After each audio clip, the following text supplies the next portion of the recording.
अब तक हम इंडिया के 3 मेजर फिजियोग्राफिक डिवीजन्स को कंप्लीट कर चुके हैं। The north and the north eastern mountains, the northern plains, the peninsular plateau. इस वीडियो में हम जानेंगे इंडिया के 4th फिजियोग्राफिक डिवीजन के बारे में, जो है the Indian desert. So let's start. India के इस पार्ट में लाया करती हैं अरावली रेंजेस, और इन रेंजेस के नॉर्थ वेस्ट में लाया करता है द ग्रेट इंडियन डेजर्ट, जिसे थार डेजर्ट के नाम से भी जाना जाता है। इस लैंड पर हमें बहुत से लॉन्गिट्यूडनल ड्यून्स और बारखन्स देखने को मिलते हैं। सैंड से बने इस तरह के स्ट्रक्चर को ड्यून्स कहा जाता है। इस रीजन में विंड चलने से सैंड विंड की डायरेक्शन में शिफ्ट हो जाती है और कुछ इस तरह के स्ट्रक्चर बना देती है, जिन्हें बारखन्स कहा जाता है। इस रीजन में बहुत ही कम रेनफॉल होता है, बिलो 150 mm पर ईयर, और इसी वजह से ये रीजन बहुत ज्यादा एरिड है, जहाँ बहुत ही कम वेजिटेशन पाई जाती है। इन्हीं फीचर्स की वजह से इस रीजन को मरुस्थली कहा जाता है। अब चलते हैं इस रीजन से जुड़ी कुछ खास और इम्पोर्टेंट इंफॉर्मेशन की तरफ, जैसे कि it is believed that during the Mesozoic era this region was under the सी।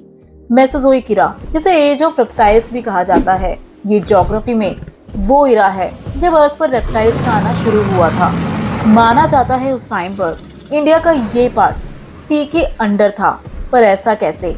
वो इसलिए क्योंकि हम जानते हैं कि टाइम टाइम पर हमें अर्थ पर बहुत से चेंजेस देखने को मिलते हैं, और ये चेंजेस होते हैं एंडोजेनिक और एक्सोजेनिक फोर्सेस की वजह से।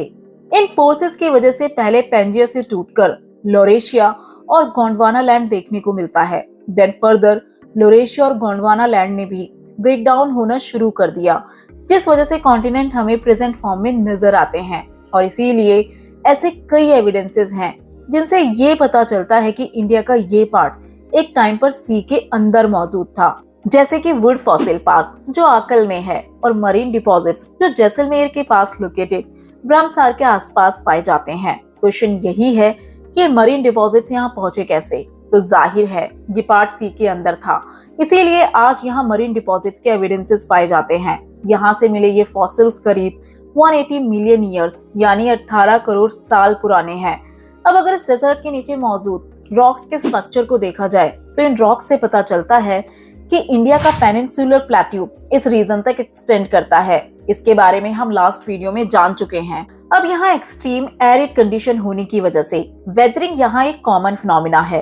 विंड के एक्शन और फिजिकल वेदरिंग की वजह से यहाँ डेजर्ट लैंड के अलग अलग फीचर्स देखने को मिलते हैं, जैसे कि मशरूम रॉक्स। कुछ इस तरह के स्ट्रक्चर को मशरूम रॉक्स कहा जाता है, और क्यों?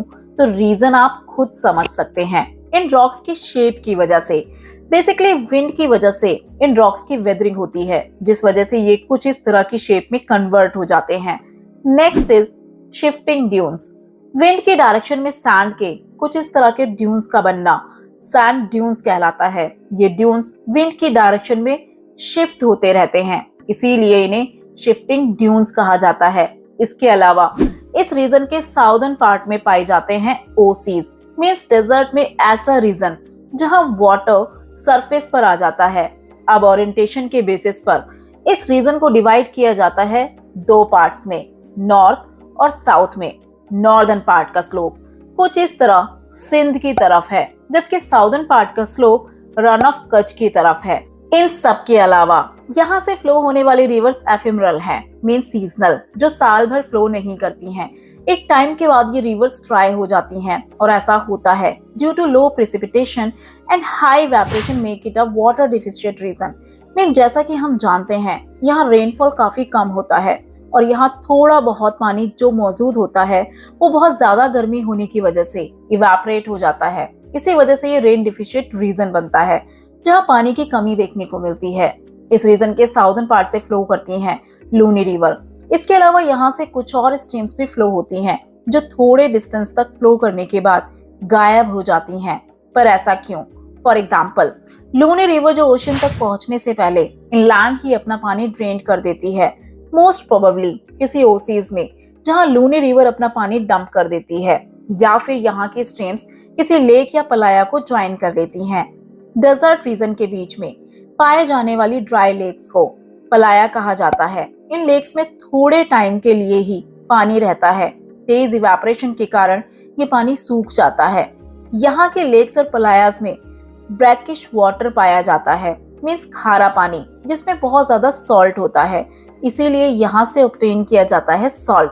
फाइनली हम इंडियन डेजर्ट को भी कंप्लीट कर चुके हैं। नेक्स्ट वीडियो में हम जानेंगे इंडिया के last physiographic division the coastal plain and the islands के बारे में। Hope you like this video. For more do like, share and don't forget to subscribe our channel.